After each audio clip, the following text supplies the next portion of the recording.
Hi friends, இன்றைக்கி நாம் என்ன பார்க்க போகிறோன்னா ரொம்பவே டேஸ்ட்டான கோதுமை கேக் எப்படி செய்கிறதுன்னு பார்க்க போகிறோம். இதுக்கு வந்து எக்கோ, ஓவனோ, பேக்கிங் சோடா எதுவுமே தேவையில்லை. வீட்டில் இருக்கிற பொருள் வச்சு எப்படி செய்யுதுன்னு பார்க்கலாம் வாங்க.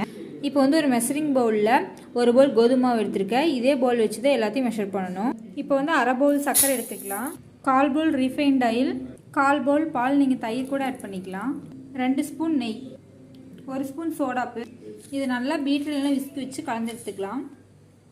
இப்போ அந்த 1 பவுல் கோதுமாவை ஆட் பண்ணிக்கலாம், 1/4 பவுல் தண்ணி ஆட் பண்ணி நல்லா கலந்து விட்டுக்கலாம். இந்த கன்சிஸ்டன்சி கரெக்டாக இருக்கும். இன்னொரு பவுலில் ஆயில் அப்ளை பண்ணி கோதுமாவை தூவிக்கலாம். இப்போ இந்த கோதுமாவை இதுக்கு மாற்றிக்கலாம். இப்போ ஒரு குக்கரில் கல்லு கொட்டி ப்ரீ ஹீட் பண்ணி எடுத்துக்கலாம். இப்போ அது மேலே ஒரு ஸ்டாண்ட் போட்டுக்கலாம். கேக்கை வச்சுட்டு ஒரு தட்டை வச்சு க்ளோஸ் பண்ணிக்கலாம். இப்போ இதை சிம்முக்கு கொஞ்சம் அதிகமாக வச்சு ஒரு 35 மினிட்ஸ் கழித்து பார்க்கலாம். இப்போ இதை சூடு ஆற விட்டு கட் பண்ணி எடுத்துக்கலாம் வாங்க.